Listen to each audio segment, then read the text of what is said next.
training sessions and consultations. It just shows people that, we're still operating, we know what we're talking about, things like that. So I just read over the form. I guess moved into the South Loop, and then he's been kind of increasingly anxious. Yeah. And then just recently she saw some more aggressive behaviors at the dog park, and then she was concerned about that. So I don't know if she said, we had a fire in our home, we live in Beverly, and we had 2 dogs, we just had to put one down. Was that the Yorkie? The Yorkie, Oh, yeah. wow. Sorry to hear that. Something, I think it was COVID, but out of the blue, she just had respiratory issues, and anyway. So both of the dogs had, we lived in a house right next to a forest preserve. They usually had a backyard. There are a lot of dogs in Beverly, but not like it is in the South Loop. And, Sure, yeah. I used to live in South Loop, so I'm aware. Okay, so he is just having a hard time Yep. with all of that. It's just too much. And I can't walk him, so my husband usually walks him. Okay. But he barks instead, he just Right away, barks. it's on edge, yeah, for sure. So that's sort of the other part of the story. I just wanted to make sure you were aware. Okay, cool. Anything else about this guy that I should know about? All I can tell you is that he because of lack of consistency, usually I do okay with him, usually. Okay. Recently, I've been, when we first moved down there, he was wildly anxiety-ridden and aggressive every time he saw a dog. I've got it now so that I can,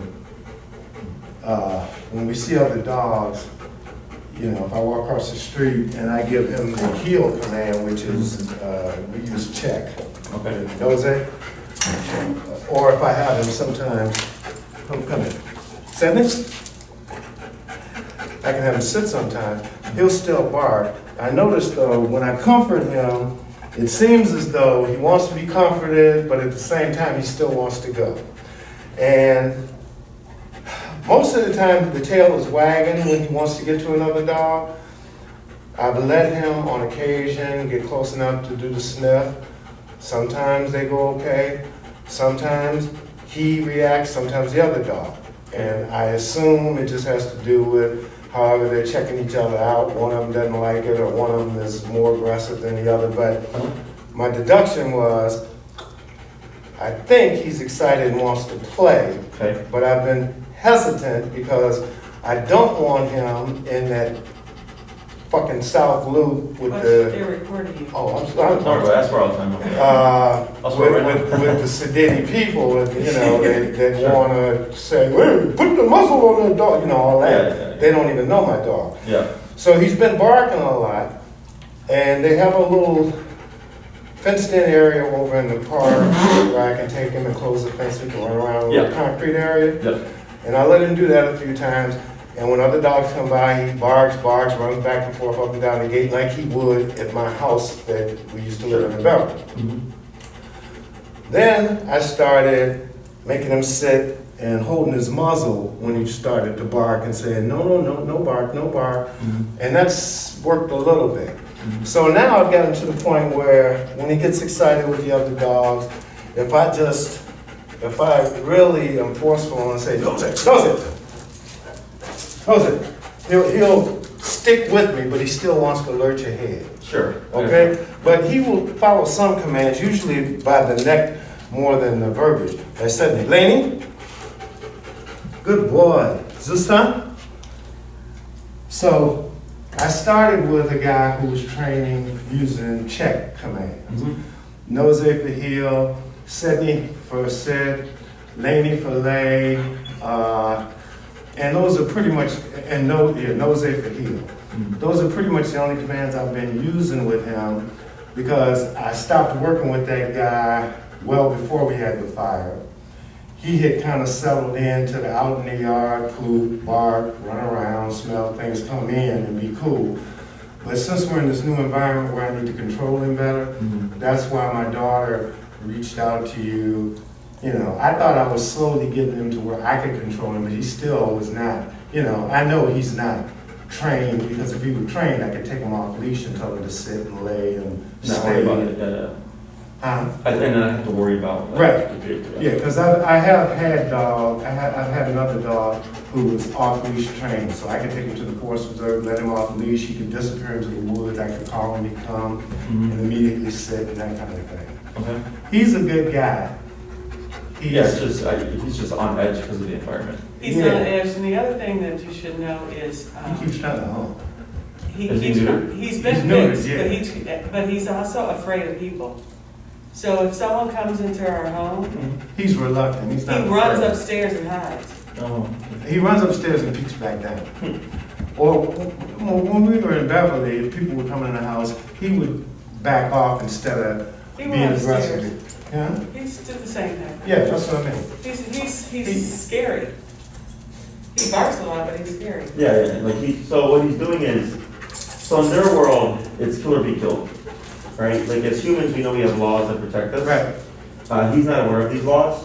So if he's a nervous, insecure guy, Yeah. he's gonna go, well, I'm gonna make myself look big and bad to keep the threat away so they don't learn that, I'm myself, I'm scared or whatever. Okay. So most of the dogs that I deal with aren't really aggressive. There's some kind of insecurity issue. That's most cases. Huh. Every now and then I get a case where I'm like, yeah, that dog, that's a badass. They want to nail you, they want to know you good. Yeah. It's super rare though. Maybe 1 to 3 a year that are like that. The rest are just overstressed. They're constantly on edge. I think he's the former. Correct. I don't think he's one of your special cases. Correct. So what you're dealing with is actually super common. We lived in Suburb, quiet town, whatever. We moved to busy Chicago, issues. And I actually have, I think, 4 or 5 cases exactly like him. Okay? Oh, really? Yeah. I have one that lives in the South Loop. He has a pitty. The pitty's name is Astro. It's a white and brown pitty. Mhm. And he's naturally an anxious dog. And they went from Ann Arbor, Michigan to South Loop, Chicago, and same exact pattern. And I've had people whose dogs were completely friendly in the suburbs, but then once they moved to Chicago, started becoming reactive and aggressive. Mhm. Because for us, we know what traffic is, we know the traffic lights, we know the hustle and bustle of South Loop. Like when you move there knowing South Loop is busy, right? So it's like no big deal for you. But for guys like him, dogs are very sensitive.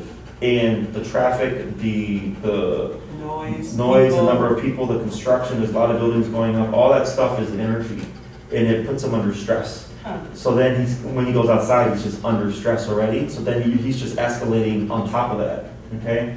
So I'm not too concerned really about the behavior stuff, because I think she noted in the consultation form, because recently he was fine at the dog park, but then she recently noticed where he was more defensive. Right. And that was concerning for her, and she wanted to get him to be able to settle, to socialize safely or whatever, right? Mhm. Now, in my book, that's the last of my concerns, okay?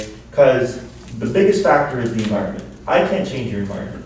I can help him acclimate to it, but if he's still just on edge in that environment and he goes into a dog park, you're still within the setting, I don't know how that's going to interact. Does Right. that make sense? Yep. Now, the theory is, once we get him to settle and calm down, when you go into that dog park, since he's not jumping if we rate his edginess as 1 through 10, if he comes out in a 4 to 6, and you enter that dog park on a 4 to 6, then he just stacks, because now you add in other factors. Now a 4 to 6 becomes, 9 to 10, and that's where all the more expressive behaviors are coming from. But if we bring him in at a 0 to 1, he doesn't go to 9 to 10. He goes to 2, 3, and I can always use a correction to dial him back down again, okay? I'm not sure how that's gonna work out, only he knows, okay? So, I see you have him on a prong, and you said you had previously had a dog trained off leash. Yes. Was that trained on the prong as well, or was that with the e-collar? Well, it's an odd story. I could tell he was trained. We got him, the dog, it appeared, was owned by someone previously, had either gotten out or was stolen, probably used as bait for a dog fight, and showed up on the front of our porch with big neck wounds. They had the wound repaired, but they already had dogs. We, at the time, were kind of looking for a dog. That was a golden retriever. And, my limited dog knowledge and watching some videos, I just started throwing commands at him, and he sat, he laid, he would come on command, sit in front of me and wait for instructions. So somebody did something. So there's something there, right? Right.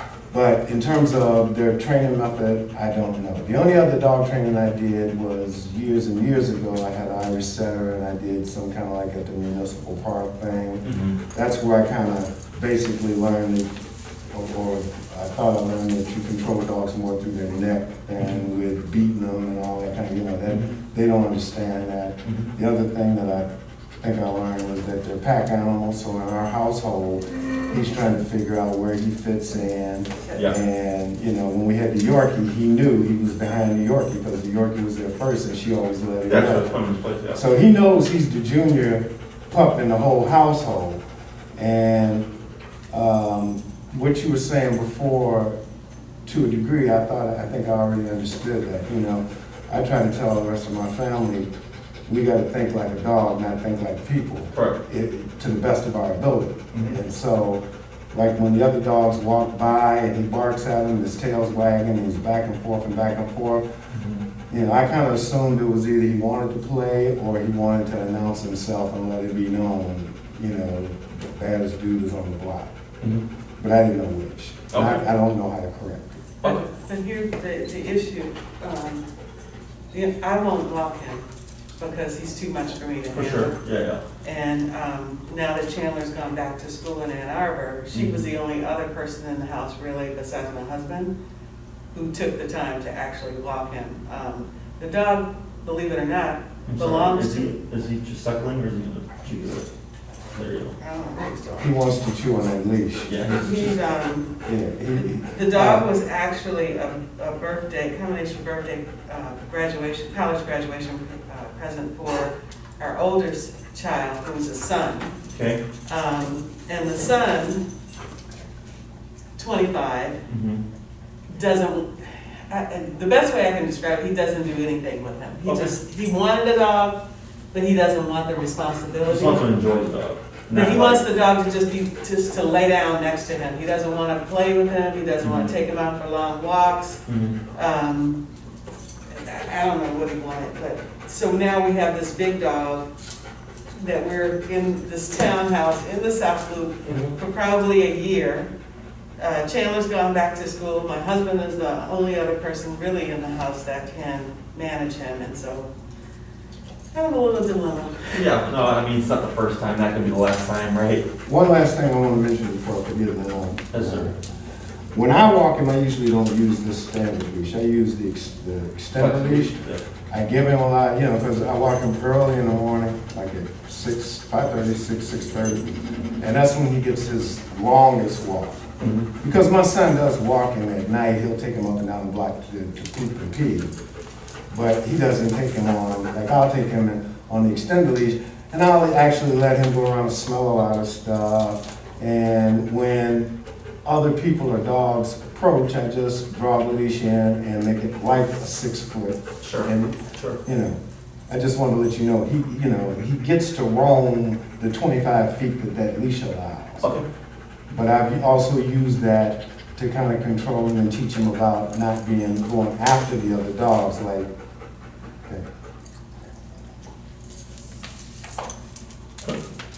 Does he keep picking up that leash? Yeah, he's trying to redirect his energy is what it is. He's frustrated.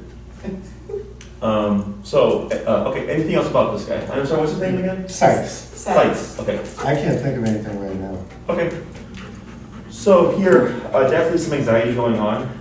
The way I can tell is just because constant movement. So we have, fear, anxiety, nervousness are like the most common things. So for humans, someone who paces a lot, we would see that as anxiety, Before an interview, you might get nervous, or like something blows up, you get scared, right? So fear tends to want to move away. Nervousness tends to just be like a sudden response to a change. And anxiety wants to move a lot. Okay, that's the simplest way to explain them. So like here, he's gonna settle, right? In 5 minutes, he might get up and start walking around again because his brain is not turning off. Emotionally, he just cannot settle, okay? Mm-hmm. So, and it can be because of the energy and all that stuff, like I said, in busy Chicago, again, not the most uncommon thing. So I like that you have a prong. I can see that he's got the obedience from before within the Czech language. But it's not enough to crack through the anxiety, which I think you actually had touched upon earlier. You said something about when he gets into like a certain state, like I can't get him to like completely shift. Right. Okay. So with the prong collar, like let's say, because earlier you had put him in a down, and then he held it for like 15, 20 seconds, and then he got up and he went to you, when he really should have been laying down. Exactly, yeah, that's what I mean. That's what I mean by I've only taken enough time and been consistent enough to get him to partially recognize. I realize that when I say down, he shouldn't move until I tell him. Correct. Unless I get attacked maybe or something. Yeah, he really exactly. should not move. I should be able to walk around the block and he should be right there when I come back. Correct. Like down means down until I give you permission to move, right? Exactly. So that's not out of the ordinary. Like, typically when people come to me, they come to me like they've hit a plateau, either with positive only or with prong collar. Because like let's say he's being reactive and you give him a harsh correction. Mm-hmm. You can give him your harshest, strongest correction, and if it's a 10, but his intensity is a 15, you're never going to get through. And I've seen it. Yeah. Right. And I love prong collars, like I use them. However, they do have that drawback. So that's why I don't use them as much as I used to. And the only time I really incorporate prong collar is, for example, I had a young lady, she was probably like 95, 90 pounds with a 150-pound Great Dane. Okay? So he was on both an e-collar and a prong collar because she needed more leverage. See? Now he's moving in. So, and now he starts to pace around. This is the anxiety. So I needed to compensate for her because her dog was leash reactive. And, she would obviously be dragged down the block. She could not physically control the dog, so we had to use as much as we could to give her the most control. Because in Chicago, you'll turn the corner and there's a dog. Exactly. Right? You come out the door and there's a dog. Yeah, Exactly. that's happened. And Or you could be surrounded, We got the blocks are narrow, the Mhm. sidewalks, and you could be sort of in the middle of several dogs coming at you from Oh, both yeah, I know. sides. I used to live in the South Loop. I used to live over by 11th and Wabash, where the restaurant 11 is. Yeah, Mhm. I used to live right across the street. okay, So I'm very familiar with South Loop. yeah, And that's what I train for. Like I train for reality. okay. Okay. So the tool that we use, now I know Chandler booked this for you, but did you guys happen to do any research on it yourselves, or was it just like Chandler did the research and we're here? So, I trust Chandler, I'm here. Okay. no, Chandler did the research, but she shared with me, so I did look at some of the videos and things like that. Okay. So I specialize in e-collar. All my dogs after 6 months are on e-collar. What is an e-collar? E-collar is more popularly known as a shock collar, Mhm. but it's not a shock. That's what Garland That's what kept Garland kept saying saying. we should Our use son. for him. Okay. And I'll explain how that process works. Okay, So the term shock comes from old school collars. right, So not only the technology, but the psychology behind it has come a long way in the past like 30 years of dog training. okay, Now they're more refined for one. So like the old school ones had like maybe 5 settings. Mine goes to 127. Okay, so 5 and 127 are the same, but I have 122 more divisions. But people tend to think 122 more levels. Okay, so that's one thing, because it was either your dog was yelping on 3 or your dog wasn't listening on 2. You were stuck. There was no in between. But I can go from 30, if it's between 20 to 30, I can go to 25, 26, 24. I can really fine tune it to the dog. Okay. okay. Also, have you guys ever been to like a physical therapist or a chiropractor? Yeah. Have you ever had STEM, the machine that moves your muscles? Oh, the one they put the electrodes in? Mhm. Yes. That's an e-collar. Oh, okay. Okay, so it's electric, but it's not electricity. Right. So if you go to the chiropractor or the physical therapist, It's like those things you can buy to put on your back, correct. and you hit the button and Yeah, yeah. it's a muscle contraction, Yeah. Right. right? That's an e-collar. Okay. Okay, so people think it's like a taser, or they'll think it's like electricity, or like sticking your finger in an outlet or whatever. That's not the case. It's simply muscle contraction. Okay. It's actually more refined than the human version. In the human version, if you have a pacemaker, they can't use it because of electricity. There's still risk of electric shock if there's like water around and stuff. We don't have that with ours. Okay, ours are fully waterproof. Where the 2 contact points are, that's the only thing that's feeling the contraction, much like with the human. If they put the electrodes here, it'll just move this muscle, but you don't feel anything anywhere else. Okay, so the reason why I use e-collar is because food or food-based only methods have a very low ceiling, They're great for puppies under 6 months, you know, sit, stay down, all that easy stuff, because it's kindergarten. Mhm. But once a puppy is 6 months, dogs start to treat their puppies as adults at 6 months. So at 6 months, I start to train them as an adult, okay? And that's when I can push them towards off leash, because they're psychologically more mature. Now, I can even train a puppy as young as 2 months on e-collar. It's just much more nuanced and refined, but most people psychologically aren't comfortable with an e-collar and a normal puppy. So I just go wait till 6 months. Okay, because then the puppy will have driven you crazy enough that you're willing to do it, you know? So, but the way they use it on humans is they start low and they work their way up, and then, you know, you would say, hey, that's too much, and then they dip it down lower. And they go, how's this? And you go, that's fine, and the machine just does its work, right? Because it's either breaking up scar tissue, or it's relaxing the muscle, or easing back pain, or whatever it is they're using it on. It's the same thing for dogs. We start low, we work our way up, okay? I don't know what Sykes' number is gonna be. Sykes knows. A variable is also the environment. So what we do, we start low, and I'm slowly bumping it until I find his what I call working level, okay? Once I find his working level, then I start the training process, okay? So working level is a number that's concerning to the dog, but not like, I don't want him yelping and rolling on the ground, but I'm trying to override the environment, okay? Because for whatever reason, or the reasons are, the busyness is stressing him out. So I need something to be more stressful than to the environment so that he learns to dial down. What will you see when you find his number? Like his working number? So we have 3 levels. We have a connection, perception, and working. Connection level would be Sykes is zoned in on something, and you see this happening, but he's still zoned in. Okay? So we have connection, but nothing, it's not phasing him. Perception would be he feels this, and he starts to kind of go like, what's going on? Okay, so it's like, it's concerning, but it's like, whatever. Working level would be, what was that? Okay, it's concerning. So the reason why we want the concern is because it's what makes it effective right off the bat, okay? Now, people will think like, well, you know, if the dog doesn't know what they're supposed to be doing, it's not fair. And I go, dogs will never know what you're doing, definition-wise. Sit, stay down, come place heel, you don't know. Right? By definition, you as a human do. Right. You know if someone says sit, it means put your butt down on Right. something, right? He just associates that when you give that cue, he does this, and then everything's fine. Everybody's cool. Exactly. Yes. He doesn't know that he's supposed to do that by definition, right? Right. But the other thing is, dogs don't ease each other into life, right? Like, if he were to go to the dog park and a dog didn't like his energy, they would just bite him. There's no explanation, there is no, hey bud, here's the manual, you know, at this dog park, we don't allow humping, we don't allow barking, we don't allow jumping, you know, there's none of that. Right. It's they come in, and if something goes, you know, if a dog disputes another dog's behavior, they correct them. They regulate themselves, okay? So, I do the same thing.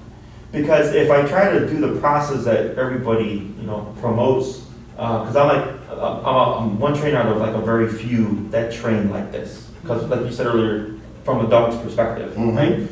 This is why people give up so much on training.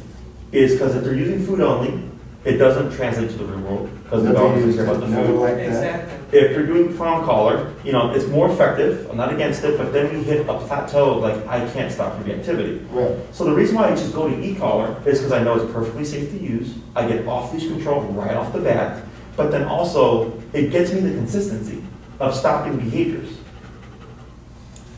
So let me try to synthesize what you're saying.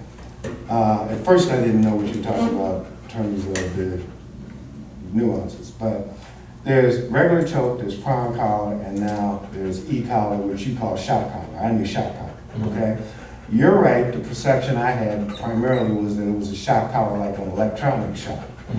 But what you're describing to me is basically what you're saying is the e-collar you use has the 5 levels that are standard, but you have intervals within the levels so that you can fine tune how much you need to bang him to get his attention. Because what I'm hearing you say is, and what I remember from other dog training, like when you want them to heel, when you want them to sit, and all, basically when they're walking with you, you want them to be paying attention to you. Because I had another method when I healed the dog where I'd walk him, and if he got ahead of me, I'd twirl the leash like a whirlybird to make his nose, it hit his nose and he'd back up. Right. Like this, like, you know, come here, son. Come here. No. Sit in. Okay. Was it? Knows that? Knows that? Oh, I see. And then I do this. Yeah. I see what you're doing. Okay, so I'm hearing you tell me that the e-collar is designed to find the point of distraction through the e-collar. It gets his attention such that he's going to give you his attention, because if he doesn't, look at it. Correct. Okay. Okay, so in a very simple term. It's more nuanced, but yes, that's correct. Okay, I'm just trying to make sure I'm following you. Okay, Correct. go ahead. E-collar can override the stress of the environment, okay, because of how high it can go. Right. So you're, Hold on.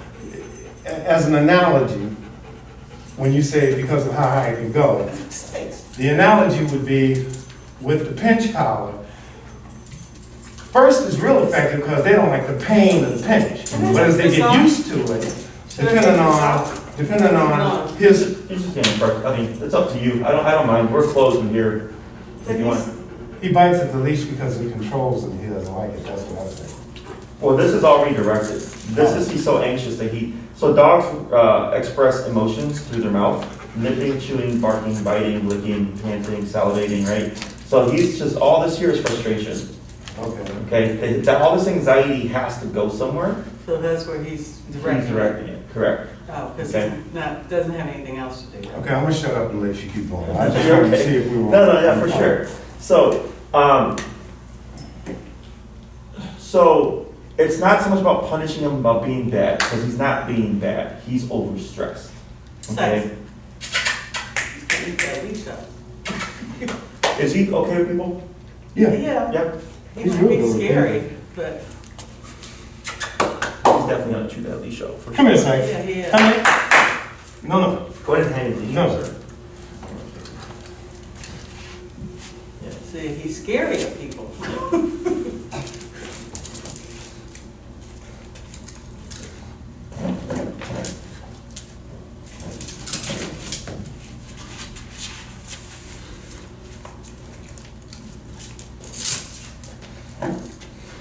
So here,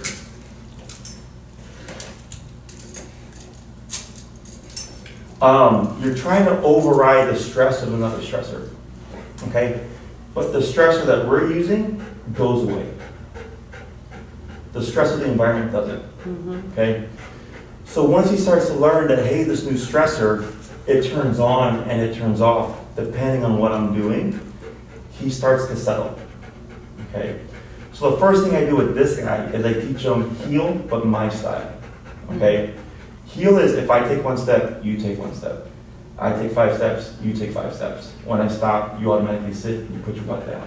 I don't care what the environment is, and this is a completely slack leash to no leash if the owner so wants, okay?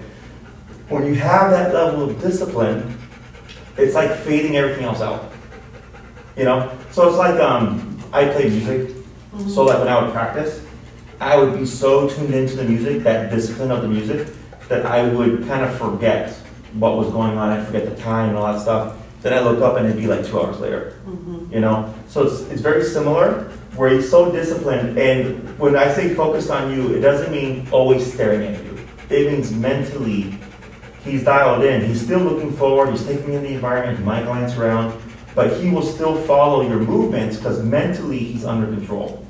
People tend to try to control physically, okay, with restraint. Restraint creates frustration. So like right now when I took him, he wanted nothing to do with me. He put the brakes on. Because when I was pulling him towards me, forwards language is confrontational, okay? So I'm forcing him into confrontation. So I just brought him over, and then I angled a bit, and I brought him in close, and I applied a couple of corrections going, I disagree with what you're doing. And then I ignored him. I didn't say, sit down, stay, nothing like that, right? I just said, cut the movement, cut the anxiety, okay? Now he's still anxious, but now he's settling like he was over there. But when he moves again, if he does something I disagree with, anxiety-wise, I'll correct him, and he's gonna go back to this, and then back to this, and then back to this. And then eventually, he goes, man, when I'm with Jesse, he doesn't let me get wrapped up in my head with all this nonsense. Because dogs don't self-regulate like a human would. I can go to a bar and go, I'm only gonna have 3 drinks, and have 3 beers and leave, okay? Dogs don't do that. If you have to regulate for him, and then that can get conditioned to a point where he won't go, to a certain degree. But in some cases, see how it's moving now? In some cases, you have to always regulate for him, okay? Because genetically, if he's just an anxious dog and the move has just brought it out, it is what it is. We can't make him unanxious. Just like with a kid. Yeah, you can only teach them how to handle that, right? So like with a child, they fall off their bike, you can either coddle them or you can dust them off and say, get back on the bike, keep going, right? And that's a very, big learning moment for a lot of children, And I have a client who's a teacher, and she was like, man, she's like, every time I come here, I'm like, this is just like it.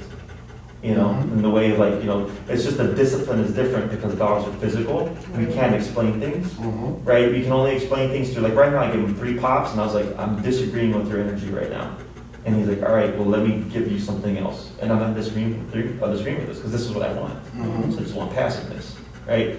So this is easier here because we're not in South Loop, but even with my skill set, and I've been working with dogs for 10 years, I would most likely still have a problem with them, right? Now, what's that correction you're doing? Is it 3 things or? What I was doing is I'm giving a pop to stop, because you see I started to turn this way. Right. So I said, non-verbally, I said, I don't want you going that way. Right. And I just gave him a little bit of direction. I'm not telling him to sit or down or anything. I'm just telling him to settle. Okay, relax. People get too stuck on obedience. And I go, what are you going to do next? Right? And so this isn't a sit. Right. This is a relaxed state. So if you invite someone over and you tell them to relax, people typically have a seat. Yeah. Right? Here, it's very similar. So when I'm correcting, I'm going, I didn't give you permission to move. And then he decides, can I put my butt down? And I don't disagree with it. So then he goes into a more relaxed state. You said, this is the difference between behavior and obedience. Okay, and they do kind of go hand in hand, but they don't overlap. So think of obedience as math and the science, sits, they come. Morality is don't lie, don't steal, don't cheat. Behavior, don't jump, don't bark, don't bite. So a really smart person can still be a very bad person, and a very good person may not be the brightest person. Exactly. Right? Same thing for dogs. Okay, so he can know every command in the book and still be a jackass. Right. And I get dogs like that, and they're like, Jesse, why? I'm like, because there's been no discipline. There's been no, don't do that, and here's a consequence. Is there, I'm just curious. Can I ask one? If he's, we bought him from a breeder. Is it common to see what we have papers, full bred, to have these types of issues? Okay. Yeah. I didn't know if we got a limit or something. No. I mean, yes, sir. No, go ahead and finish. I didn't mean. It's like with kids, like humans, right? Sometimes they come out with Down syndrome, sometimes they come out missing a leg, things like that. Just shit happens. Right. That's what I was kind of going to ask. My view has always been, not that they're the same, but I look at dogs and kids the same way. There's certain kids, that look like perfect little children, but there's some little diabolical ass. Sure. And maybe they're, young Dexters, young serial killers. We don't know. Because it's a combination of genes and, I'm not smart enough to know, but essentially what I'm saying is, if there's a bad seed, the normal person is not going to be able to improve the bad seed. The bad seed is either needs special attention or needs to go. All the other aspects are just like looking at a garden. You got different flowers. I assume kids like dogs. Some dogs react to this, other dogs react to that. Correct. But there's basically good dogs or bad dogs. And if the dog is just bad by nature, it's just like having a kid that's bad by nature. You can try to rationalize, you can try to explain, you can try to teach them. But if they just decide, look, I don't like people, and I'm just going to slap people every time I see them, I don't care what, I don't care if you don't think it's fair. I mean, it is what it is. Yeah. To that kid. Yeah. Right? You're correct. So is that what you're is that the analogy? I mean, correct. So yeah. that's, okay. So he's not being bad. He's for being the sake him. of being bad, right? He's just got some stress issues, and we have 4 responses to things. We have fight, flight, avoid, and submission. Okay? Categorize that reactivity, that lunging and barking, as fight response. Okay? Because it's a natural response for him. Yeah, it's bite or be bitten, right? Kill or be killed. So he's just putting that out there. So he's like, I don't have, if I keep him at bay, my safety is okay, okay? And so where he's coming from is not a bad place, right? Like I get dogs that I can't even walk in the house if they'll attack me, okay? Most dogs, there's a precursor.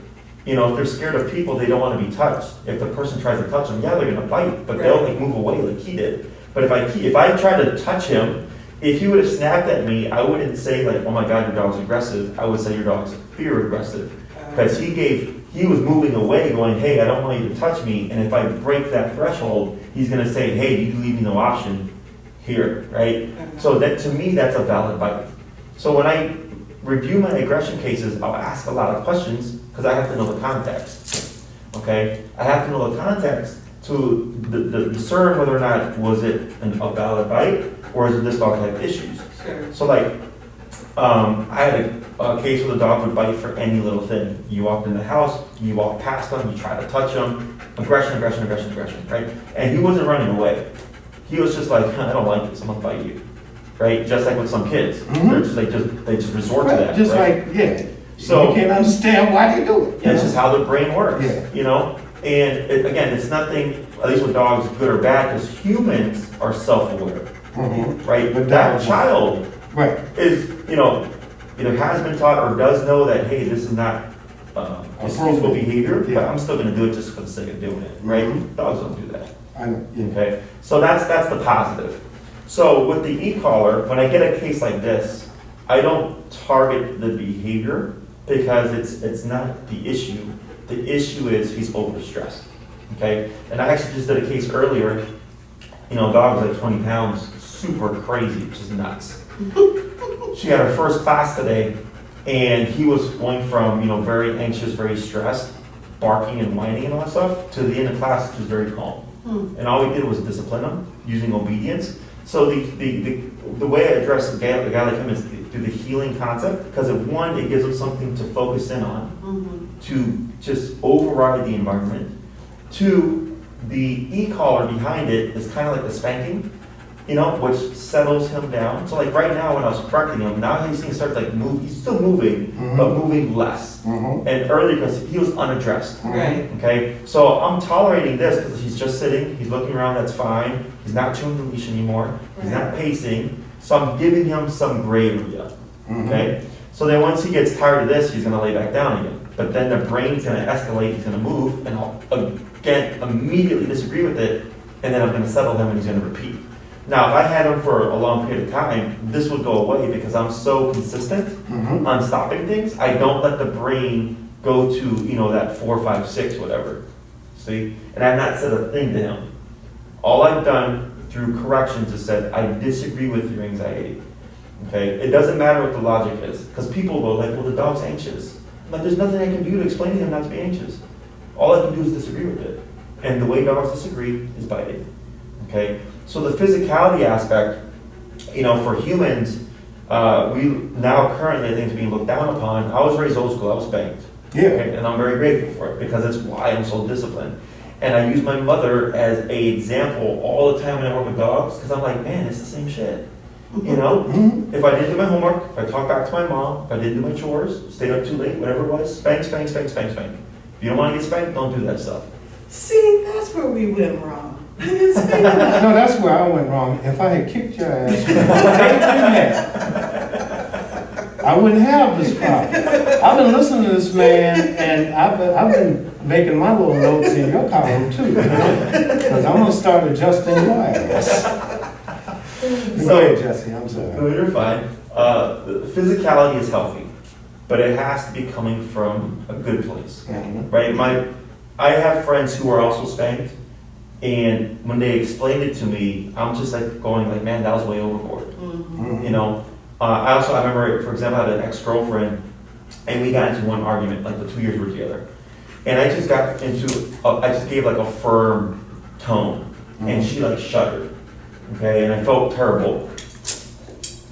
I felt terrible about it, and then I'm like, oh, I'm sorry, I didn't like, mean to like hurt your feelings, and she's like, no, she's like, it's just, she was never spanked. All her parents had to do was scold her because she was such a soft personality. Okay, so it's appropriate as well. So if I had 2 children and one was a jackass and one was fairly compliant and softer energy, I'd most likely just scold here but probably have to spank over here, right? Appropriate to the personality type. I agree with that. The problem with people and dogs is they think dogs aren't, one, cannot be disciplined physically if they're nervous, anxious, or fearful, which is true to an extent, but if he was at a dog park and he's anxious and a dog bites him, the dog doesn't go excuse him for being anxious, the dog just bites him, Mm-hmm. right? It's the way it's being applied. Right. Right now, I'm being very direct but indirect at the same time. The moment he moves and I don't want it, I correct it. But I wasn't like, no. Right. I wasn't being yelling, I wasn't confrontational, I wasn't negative energy, it was in frustration. It's balanced, right? So that's the important thing about corrections is we have to be neutral. Now with the prong collar, because it either takes strength or technical skill, it builds frustration because the people can't communicate correctly, and then that becomes a problem. I don't have that with the collar. Because I would just tell you, if 25 is not working, I go to 30, 35, 40, 45. And then there's consistency too. Because Yes. if, as I Whether you said, press it or he whether presses you it. press it, and then there's not the, and the other thing we didn't say is, you use a lot of loud verbal commands with him, in addition to, the rest of us kind of go, Sykes, be quiet, you Mhm. know, but yours is, oh, no, you know, Yeah. he's very vocal, see, that's, Well, yeah, because that's just how, it's just a difference, I'm not saying right Yeah, or yeah, wrong, no, but I'm because just that's how saying you're it's trying to different. assert control, it's, right? it's because I was humanizing the dog communication, Right, basically. so that, Instead of dog communicating, I was humanizing it because people respond to you yelling and screaming as, you know, and they can relate that to he's not happy. But the dog, he just feels that energy, I think is Yes, what you're saying. exactly. You don't know, I don't know what the shit it is, but this energy is really, I don't like it, you know, that kind of thing. No, that's absolutely what it is. So Okay. like, going back to the analogy of when my mom spanked me, it was never like To hurt or frustration kill or you, negative right. energy, right? It was to teach you a lesson. But when I've heard from friends, I'm like, holy crap, like I can They were see beating why their child. you Not have spank, a there's a negative difference. association. Right. The okay? dad that beats his child Right. who's really beating his wife. Yes. Because he hates her and that kind of, yeah, I know exactly what you're talking Yeah, about. same thing here, right? Because if you look at us right now, like he's chill with me. Yeah, he's chill. Because I'm fair. I'm not doing anything unfair, I'm not doing anything over the top, frustration or anything like that. So he's like, Jesse is firm, but he's also passive. right, He's that calm energy, and you get what you give. You give frustration without energy, you get frustration without energy back, that's true. okay? And my son is total frustration and loud energy. And the other part, the frustration is because you're not seeing the shift, Right, right? Because it's like, Yeah. man, something's, damn dog don't listen. and we don't know what to do. That's- Exactly. I'm not guilty of that. Okay, well, what do we do, Jesse? I mean, I appreciate you sharing, this is evidence that we're definitely in need of some help, for Correct. sure. So, the main thing is, what is your goal? What is, like, if you could have what you wanted with Sykes, what does that look like? For me, Yes. it looks like I move, he moves. Mm-hmm. It looks like I stop, he stops. It looks like, basically, he doesn't do anything without my approval. Let's Correct. put it like that. Okay. So that means, if I don't care if he's running around and, barking at birds or sniffing Yeah, at the being a bush. dog, sure. Yeah, I don't care. He can bark all day, but when I want him to stop barking, I want to be able to do something. And, like if people go by with dogs and he goes crazy anxiety-wise, I want to be able to make a correction to stop it. Mm-hmm. Two different things as I do what I say. For sure, yeah, because one is control, physical control, Right. which is the obedience aspect. Behavior is what I call mental control, okay? And I always prioritize that first, because typically when people, let's say Sykes here didn't pull a whole lot, like he pulled a little bit going terrible. He did the stuff that you told him to, maybe you had to repeat, but he for the most part did it. Mhm. Wasn't reactive, wasn't being aggressive with the dog parking and stuff like that, like he probably wouldn't even be here. Right. Unless you were like, I really want this dog to be off leash trained, right? Right. I want more control, but Right. dog wise, he's good, Right. right? That's how people usually view a good dog. Whereas for me, a good dog is a dog that has no behavioral issues and is fully, completely trained no matter what the environment is, okay? So my interpretation is, of course, different than another person's. Ideally, I've wanted that from day one with him and every dog I wanted, but the problem has been either, not finding the resource, well, my daughter did that, or not having the time. Sure. And with COVID, I got extra time now. So, Sure.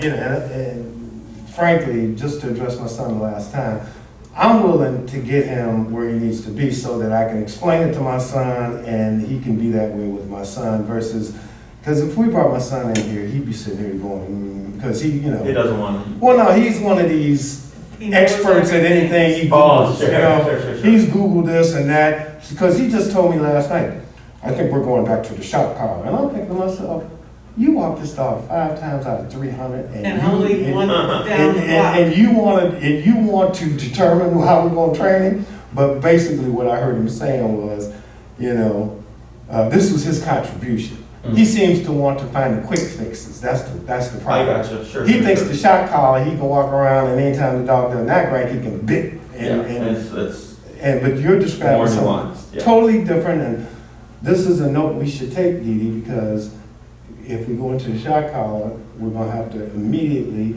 get our son on the same page. Yes, Because how if he you doesn't apply do it. it the way you teach us to do it, it's not Correct. gonna work, right? Correct, it's gonna be I think you're gonna have to bring him. Well, I'll eventually bring him. I'm trying to give Jesse the heads Okay. up, though, that when he comes in here, no matter how he acts, you know, his brain is probably gonna be like, yeah, well, I'm gonna do it this way.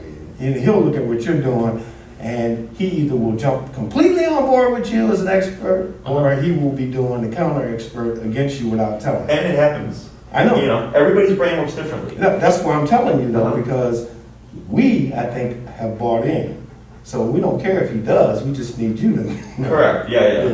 You know, and I've worked with a lot of different personality types. You know, obviously I'm working with the dog. He's easy Mhm. because this is how quick it is. Right. Right? Right. And he's been staying longer and longer every time I address him. Yep.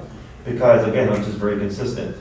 It's the humans. Because either they emotionally aren't comfortable with the e-collar, intelligence-wise, maybe they're not picking up on the concepts as quickly as, you know, the average person may, or they're coming in with their own kind of methodology, and they're just not taking, it's just like, you know, what I'm saying, it's just bouncing off, right? Yep, exactly. I get it. That's what I So, was trying to.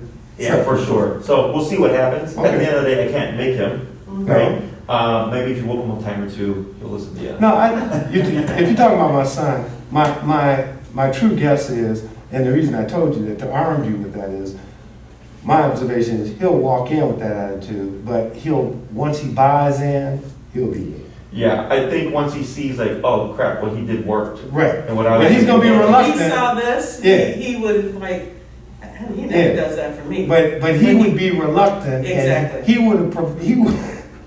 What's funny is, he wants the same thing we want, Mhm. but he actually would have provided a barrier to what you were just trying to do if he Right. was in this room, Mm.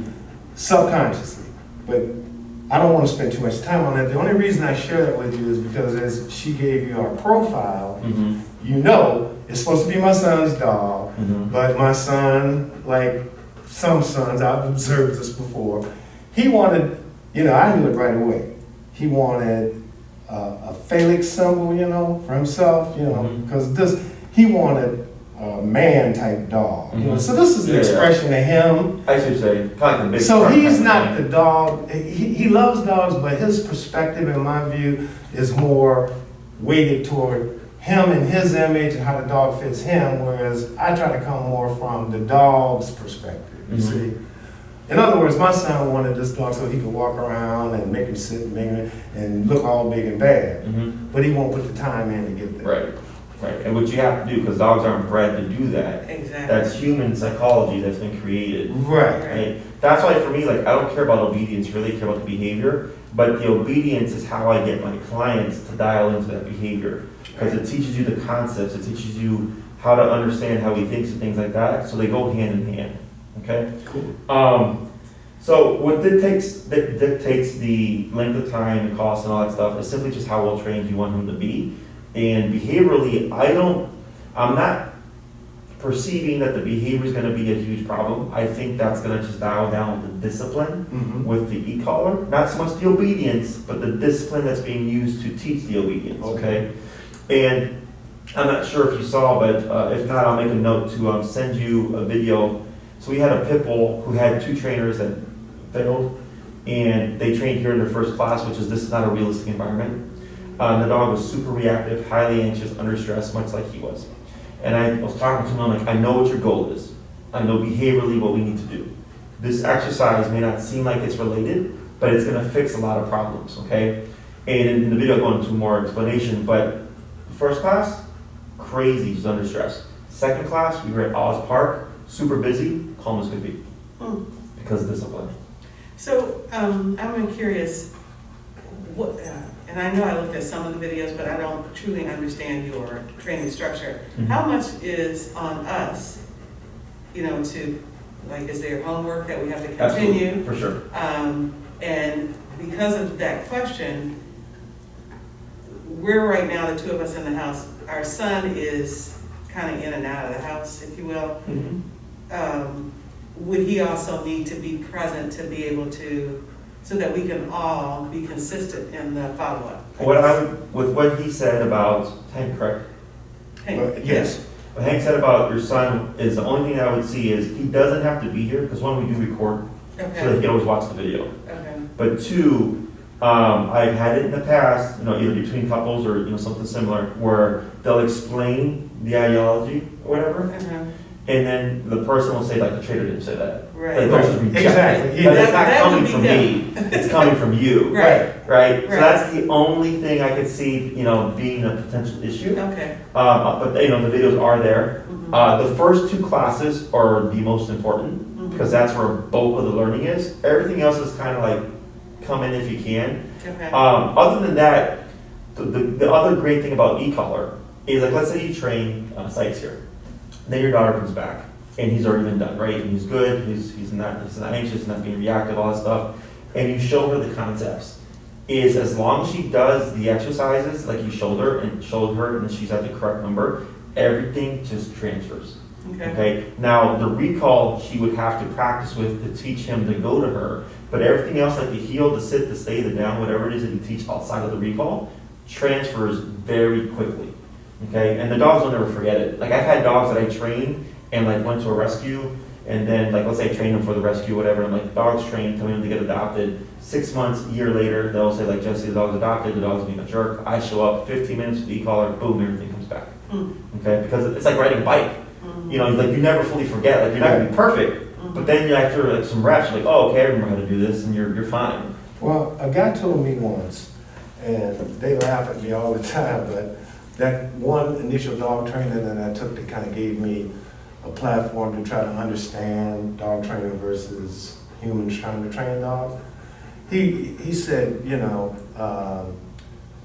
if you want to correct the dog verbally and he's doing something you don't like, you go out, because they remember that from when their mothers would manage them in the litter, like one strays away. I was told that they pick them up and they give them a little shake for a correction, and they make a noise like that. I did that with 3 of my dogs, and they all responded, positively to that suggestion. Like, even he, if he starts getting anxious and stuff, and I go, oh, like that, he'll go in the corner and start to go upstairs. So is there any? I've never heard of that myself. Okay, I mean, that might be some BS, but anyway. It's funny, because I had a trainer tell a client to growl at her dog. And she would growl at her dog, and the dog would just keep being like a little shit, or whatever, right? So to me, that sounds like human stuff. Okay.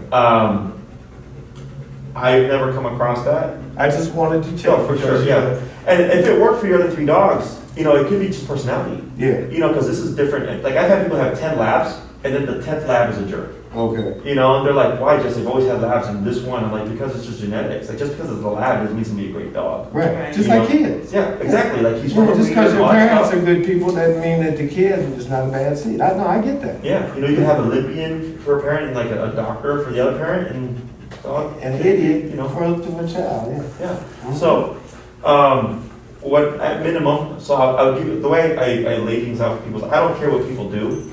I just want them to have what they're needing. what do Okay. you recommend? So if all you're caring about is the reactivity and the anxious type behavior, it's my 6-week program. Okay, it's 6 classes, 1 day a week for an hour.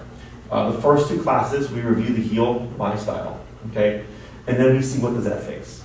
Okay, so like I said, that previous case, they did 1 class, and I said, this is your homework, I'll see you in a week. They came back, dog was great. Dog's been great. Okay, so then I'm like, all right, well then, if there's been no problems, we just continue with obedience, because that was the issue, was there was no formal discipline. So, you know, come back class 2, how's it going? We're like, Jesse, he's calmed down a lot, he's not lunging and barking, he's very calm. The only time we've had moments is when we turn a corner, and I go, that makes sense, because it's a sudden moment, right? So then I go, we're gonna make a couple adjustments, and then I give you the insight on how to handle those kind of spontaneous moments, okay? And those take the longest to fix because you can't plan them. But all I can do is essentially say, this is how you handle the situation, and then as you come across them in life with Sykes here, it starts to go away, okay? And then if all that's going as planned, then we just go into the other obedience. So first 2 classes are always leash walking. If behavior is going well, then we jump into recall, which is the come when called, okay? Because those are the 2 most important commands. 1, heel behaviorally. 2, recall, so that in case he ever gets off leash, you still have means of making a return, okay? Classes 5 and 6, class 5 could be like stationary, so like let's say you want to go to a restaurant, bring Sykes with you, like we have this placemat here, we tell him to lay down, he doesn't move for 3 hours, okay? And then the 6th class can be like the overview, right? Where we review everything and I say, this is how you practice it to build it to off-leash degree. And the one command that always has to be off-leash reliable is the recall, Right. okay? Otherwise it's pointless, Right. okay? There's also a 9 and 12-week program. The 9-week program, so the way I think of it is, let's say Sykes that have the issues. The 6-week program is I walk my dog, we go to the dog park, and we go home. That's it. Okay, so they just need to walk the dog, and their dog will return. Okay, my 9-week program is I walk my dog, I go to the dog park, I go to restaurants. And the 12-week program is I do all that stuff, and I go hiking, and my dog is off leash a lot, and all that stuff. So then we need to sit, stay down, come place, heel, all to off leash levels. Okay, so what dictates the program length is the behavior I'm dealing with and the level of control the owner wants. Okay, bare bones is 6 classes. Okay, because I'm not anticipating his reactivity as a thing of like he's not coming from a bad place. He's coming from a I'm very stressed, I don't know what to do place. Right? See how he's settling down even more. And all I did was correct him for being anxious. Okay, so if that's what you care about, then I go, that's what we teach. Okay, if you're like, no, we would like to like do more with them and incorporate them more, and we want to, if we could, we would. Then I go, then you can choose between the 9 and the 12. Okay, but at minimum 6. So you Can don't we get start to on off 6 and leash? add? You can. So the way that works is, let's say you do 6 classes, right? You get, you coordinate with Maria. She picks a time that works well for everybody. And so if we have a consistent time, like let's say Saturdays at 1, right? It was open. Every Saturday at 1 o'clock for 7 weeks. So it's 6 plus 1, just in case you get sick or something. That's your time. No one's going to take it from you. But let's say you cancel, reschedule because you go out of town. So by the time we hit the 7th week, you still have a couple of classes left over, but you use the priority. So then if we have someone, because Saturdays or weekends and evenings are always my busiest, is if someone's wanting to book it, you've lost priorities, we can book that person. Okay. You don't lose the classes. Maria will just tell you like, hey, you use up your priority, but we have these other times available. And you simply reschedule, okay? If you decide to extend, you're like, holy crap, Jesse knows his shit, and we want to make our dog better, then let's say you come back and tell Maria, we want to extend 3 classes or so. If it's already been booked, she will just book you at a different time. Got it. Okay, so if you don't care about the time, or if you're flexible, then it doesn't matter to you. Okay. Okay, for people that are like, we only have, Right. you know, a small window. We only like- have 1 o'clock to 2 o'clock every Exactly. Saturday for the next year. Every other day is booked. Then you need to know. Then you go right off the bat, Right. if they're wanting that time. Right. Otherwise, then, it might then you be, need to know 9 weeks, 12 weeks. yeah, Okay. okay. So the question I have is to get to off leash, Mhm. to be comfortable, for me, to be comfortable walking him in the South Loop right now with all the, is that 6 weeks, 9 weeks, or 12 weeks? It's fully off leash? Yes. So that would be 12 That's weeks, right? 12. However, do bear in mind, I think what you want to know, though, is what's the bare minimum for you to be able to walk him on leash? 6 Correct. weeks. For me, the bare Correct. minimum, but I also wanted to know how do we get to that? The off Off leash, leash. I had figured, he already Okay. said, you know, in the 3rd phase, if you want to take the dog to restaurants, meaning The phase 2 is, yeah, the behavior's okay. You want him to stay where you put him until you tell him to move. But when you want total recall, which is, that sucker could be on the other side of the expressway, and there's a 1 minute gap that you can tell him to come across or to stay there. And if you call him, he jumps the fence across the expressway and bam, he's down and he don't move again.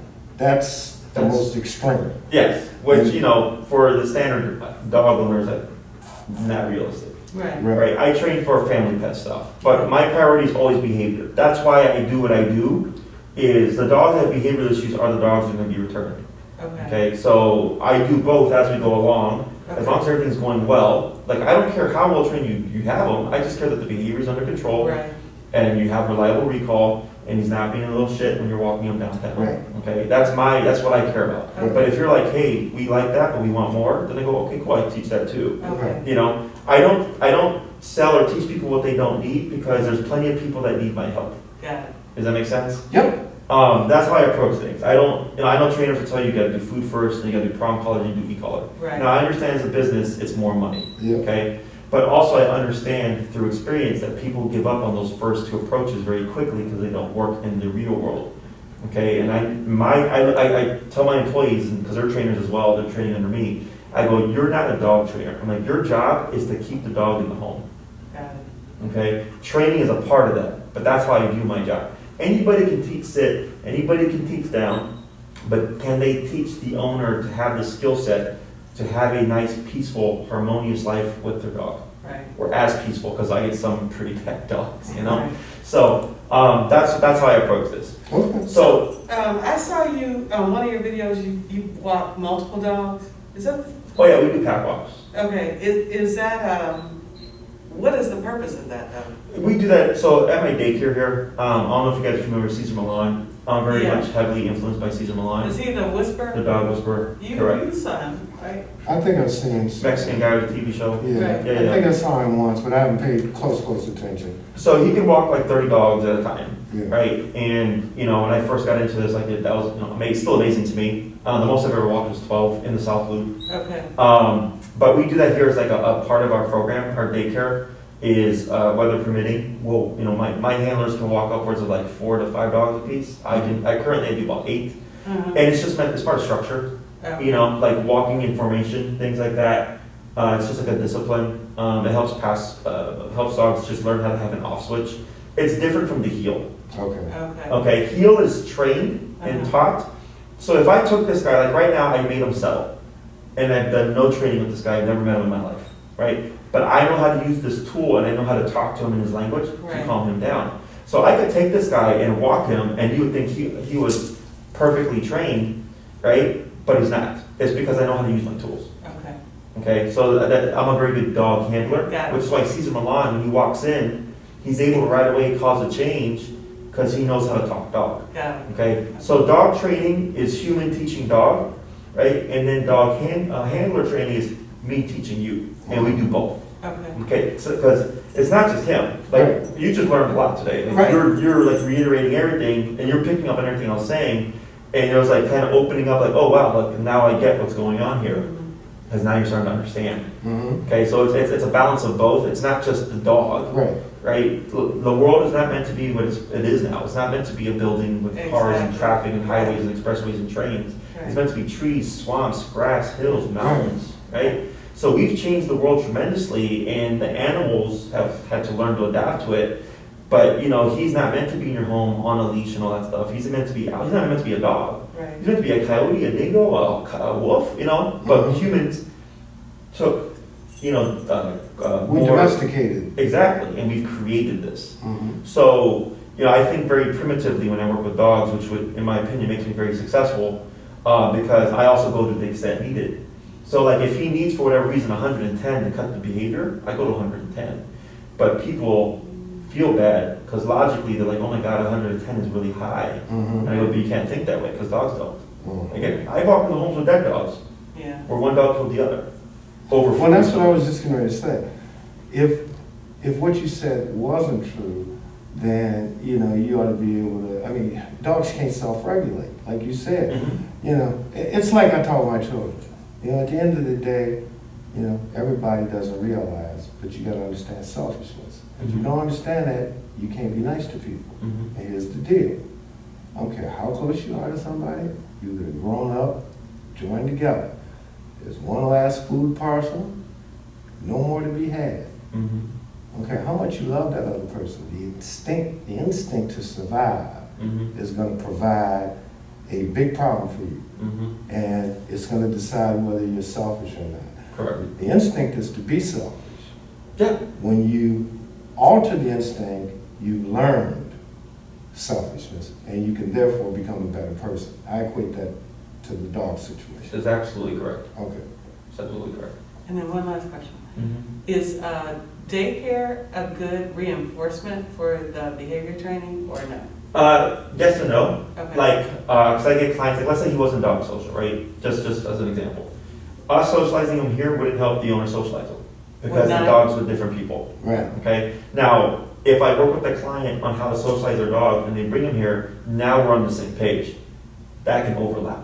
Cause they're doing what we're doing, okay? We reinforce the training. So if you brought him here, you know, cause we get a lot of our dogs are from, or our dogs that have trained with us. Right. They bring their equipment, and we reinforce any duration work, we reinforce the heel, we reinforce any discipline.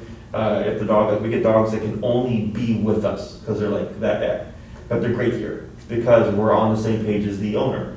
But if they go with somebody else, and that structure is off, you know, You can't have it. it's like a parent. Like, sometimes the parents are not on the same page, and the kids will go to like, Mom, Dad, right? Mhm. Yeah, it's the same pattern, okay? So we provide consistency, so it would help in the sense that maybe on days where you're gonna be too busy to reinforce discipline or structure, what have you, here we can do that for you, right? But it Meaning if we put them in these are the people that need the doggy daycare, right? That you're talking about, people that bring their Correct. dogs. Yeah. Because we both work, nobody be home with the dog, so we drop them off with you. Mhm. And what you're saying is, for pets that you've trained, you just reinforce what you've already trained them while they're in doggy daycare. is what Well, I that heard you wasn't my say. question. It was, can people who don't need it, does it help to bring them to doggy? Oh, yeah, well, it gives their dog some form of structure. Yeah, that's what I was asking, because, I mean, if there's a way to value add the training, Mm-hmm.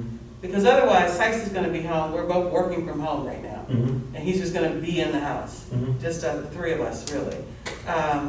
He'll get his couple walks, and that's pretty much it, so, you know. Yeah, if you cannot fulfill certain things, bringing them here helps, right? Okay. But it wouldn't be, like, if you brought them here, it wouldn't be the answer for your issues Got it. if you were doing anything, No, Okay. absolutely. okay? Yeah, no, Okay. there's no, It's like I understand you don't drop him off and pick him up and, you know, it's not like I got a dirty suit, I take it to the cleaners, they clean it, now I'm happy because I bring it home and it fits and if this requires homework along with, I mean, we don't just drop him off and he comes back trained. Right. We gotta be involved. So what I hear you saying is, it would be a help to further socialize the dog Mhm. if he, you know, came to doggy daycare. And in fact, if we took that service, you would reinforce what was being trained already. That's what Right. I heard. Right. Otherwise, I don't think we need doggy daycare. Because I think if what he teaches us, the corrections, we should be able to gradually allow him to socialize with dogs in the South Loop. Right, so what we do is, you know, if we de-escalate the stress levels and reintroduce, because if he was social before, he's capable of going back to it, right? There's just no guarantee that he will, okay?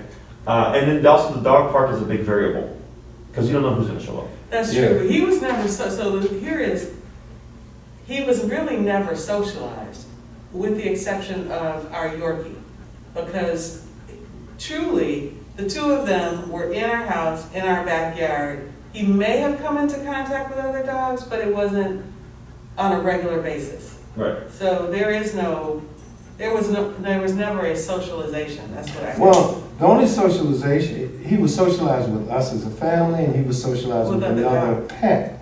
But he's not been socialized beyond the other Right. pet. But because he could exist with a Yorkie, that told me right there, well, it's possible he can be social, because if Oh, he yeah, can yeah, be yeah. social with a Yorkie and not kill her, Yeah. you know, because what I observed was all, you know, the Yorkie was in control, really, you know. I mean, it just shows his personality too. Yeah, You know? he's sweet. And because he would take the crap off of her, you know, and just go and lay in the corner. But she didn't play with him. Yeah. I got another visit Oh, back no, to you. that's cool. No, you're fine. So what Maria's gonna do, she's gonna follow up with you. She's gonna Okay. send you a form, she'll send you the pricing and everything. She'll send you the make and model, the color I recommend. Cause there's a lot of crap out there on the internet. You wanna make sure you do get the make and model that I recommend. I'm gonna give you 2 options. Okay, And then she'll get you all scheduled away and all that stuff. okay, Okay? Otherwise, I don't perceive this as being anything difficult, because if it was, like, I wouldn't have even gotten to settle here. Okay? So I just think we need the right tools and the right psychology behind those tools. Mm-hmm. And I think he should be, Sykes here should be on his path back to a nice balance. okay. Okay? All right, thank you, Jesse. You're very welcome.